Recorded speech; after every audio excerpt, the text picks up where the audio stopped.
राधे राधे। देवशयनी एकादशी व्रत कथा। देवशयनी एकादशी, जिसे हरिशयनी एकादशी, आषाढ़ शुक्ल एकादशी भी कहते हैं, आषाढ़ मास की शुक्ल पक्ष की एकादशी 2025 के 6 जुलाई को मनाया जाएगा। देवशयनी एकादशी का महत्व। देवशयनी एकादशी के दिन से भगवान विष्णु 4 महीनों के लिए क्षीर सागर में योग निद्रा में चले जाते हैं। इसे चतुर्मास की शुरुआत भी माना जाता है। इस दौरान कोई शुभ कार्य जैसे विवाह, गृह प्रवेश आदि नहीं किए जाते हैं।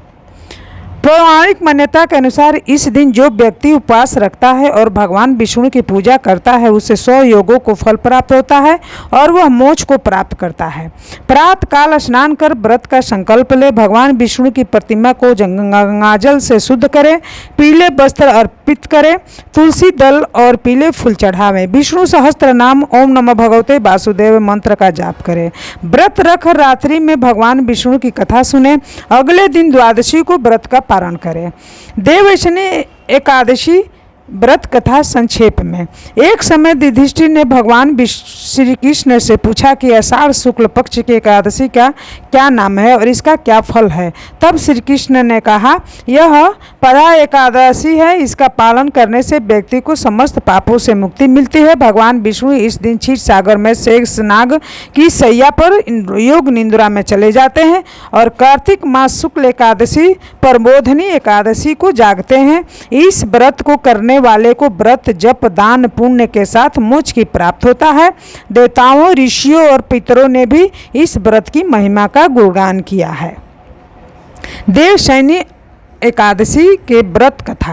प्राचीन काल की बात है। सतयुग में मांधाता नामक एक चक्रवर्ती सम्राट राज्य करते थे। वे धर्मनिष्ठ और प्रजा को पुत्रवत स्नेह करने वाले थे। एक समय उनके राज्य में भयंकर अकाल पड़ा। कई वर्षों तक वर्षा न होने के कारण प्रजा दुखी हो गई। यज्ञ, हवन और धार्मिक कार्य सब रुक गए। कोई उपाय नहीं सूझ रहा था। राजा मांधाता चिंतित होकर वन की ओर चल गए और वहां ऋषि के आश्रम में पहुंचे। उन्होंने ऋषि से विनम्रतापूर्वक पूछा, हे मुनिवर, ऐसा कौन सा उपाय है जिससे मेरे राज्य में पुनः शांति और वर्षा हो। अंगिरा ऋषि बोले, हे राजन, आषाढ़ शुक्ल पक्ष की देवशयनी एकादशी का व्रत करो।